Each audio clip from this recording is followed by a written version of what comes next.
be really good on a grill, steak is the thing you gotta do. Fat is flavor. Don't be afraid of seasoning. Do not put oil on it. Grilling is not hard. Don't overthink this. I live by it. It works. It brings out all the butter flavor in the whiskey.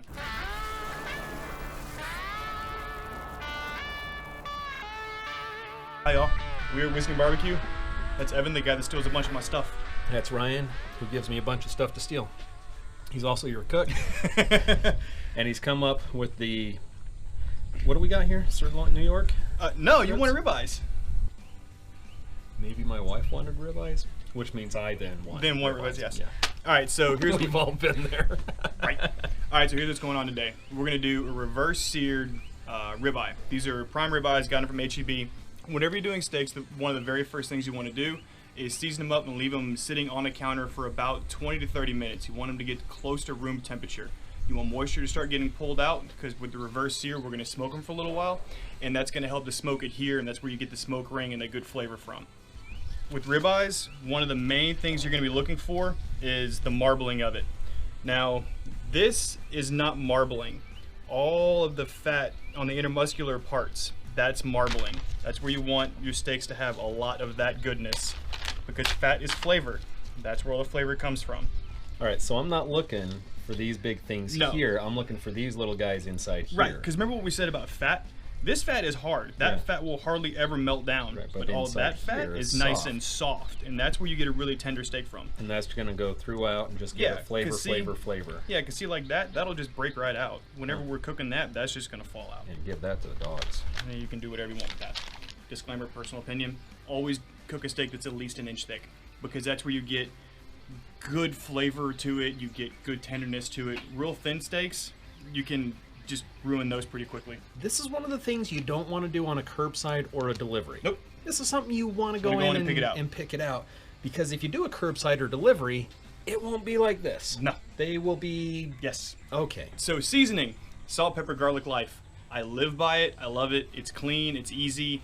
I'm a real simple guy. In my experience with this, and I'm fairly new to it, the salt, pepper, garlic life, it works on like everything you want to cook. He's gonna get annoyed because I'm actually changing the ratios for this cook. 2 parts of coarse ground pepper, 2 parts of coarse kosher salt, 1 part garlic. Do not put oil on anything you're gonna reverse sear or smoke. Do not put oil on it, because what'll happen is the smoke can't get through it. Coat liberally. Don't be afraid of seasoning. Don't rub, just press. What will happen when you do that is it'll make the seasoning stick to the meat itself. You want to get the seasoning on for about an hour beforehand, because what's going to happen, it's going to start pulling moisture out of it because of the salt content, and it's going to help build your bark and help smoke adhere to it to get good, deep, rich smoke flavor. Whenever you're doing steaks, one of the kind of key things to get a really tender, just really flavorful steak is being able to master how to do reverse sear. So what a reverse sear is you're slowly bringing it up to temperature, you're slowly adding smoke flavor to it, and you're breaking down connective tissues and make the most tender steak you've ever had. If you want to be really good on a grill, steak is the thing you got to do. We're going to be doing this on a 22-inch Weber kettle. We have 1 basket set up with just lump charcoal. The bottom vent is set a little bit less than a quarter, just kind of cracked open. You want a little bit of air going in here, nothing really crazy. One thing we use a lot is these little tumbleweed starters. Tuck this over here in on the side. Couple chunks of wood. It's gonna burn across, it's gonna slowly smolder and put smoke into our food. The steak's gonna be on here for about 45 minutes to an hour.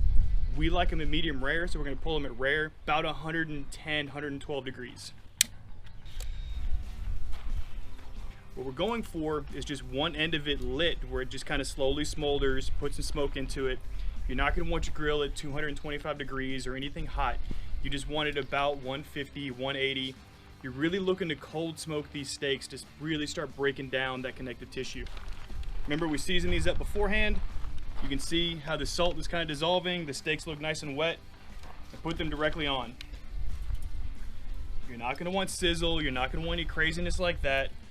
We're not really cooking them right now. We're just getting a nice bit of smoke on them. Grilling is not hard. Don't overthink this. Make sure your vent is about halfway open. Kind of restrict halfway, a quarter way open, kind of restrict the airflow.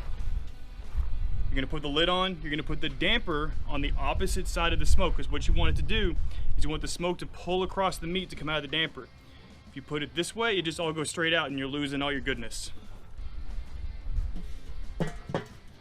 Don't mess with it. Let it do its thing. Smoking is easy, grilling is easy. Sit back, drink beer and whiskey. We're gonna come back in about 30 minutes. We might move the steaks around, see how they're looking. Yummy gray. So we're looking at these to get to about 105, 110 degrees. Whenever you do reverse sear steaks, they will end up being super tender, where you can completely just fold them in half. You see how the connective tissue starts breaking down, how everything starts really opening up. That's how you know you have a tender steak.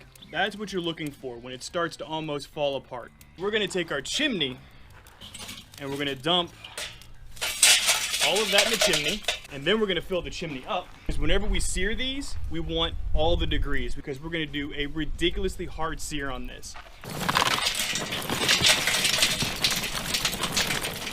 Once you fill up your chimney, you're gonna let this just get glowing hot. You wanna have flame coming out of the top of it. The steaks, we're gonna put them in an oven inside.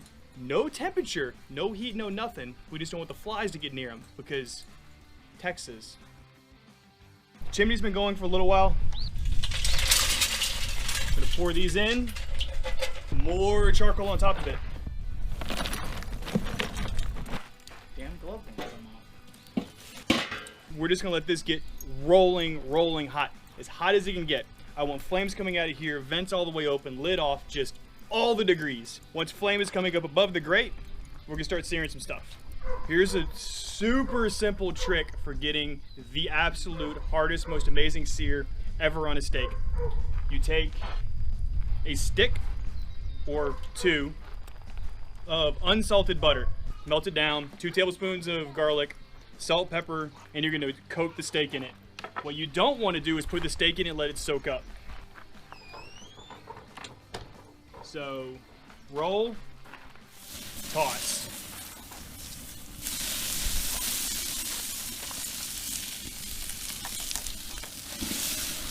About a minute per side. About a minute per side. And what you're looking for is a nice tender steak where the sear is bubbling. Not burned, perfectly seared.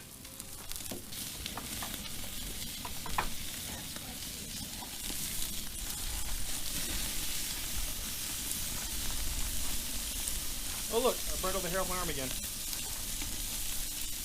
We call that the Texas wax.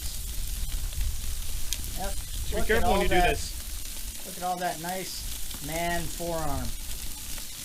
Now he's going to be like Michael Phelps, more aquadynamic.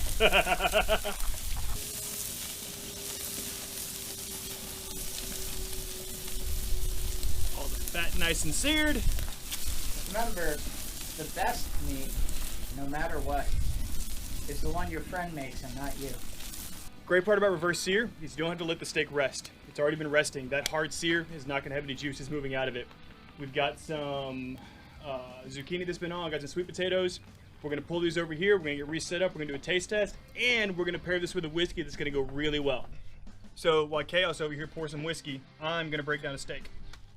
So whenever you're cutting steaks, you want to go against the grain. Oh, wow. See the lines that run into it?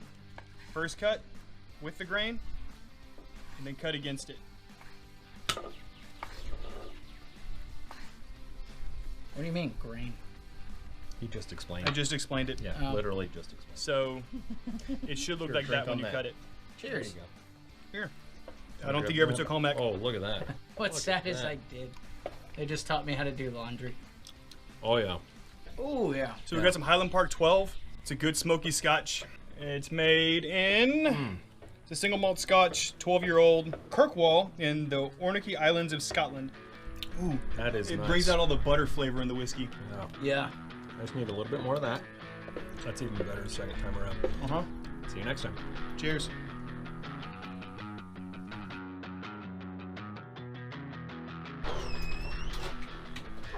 Oh, yeah. Solid stuff.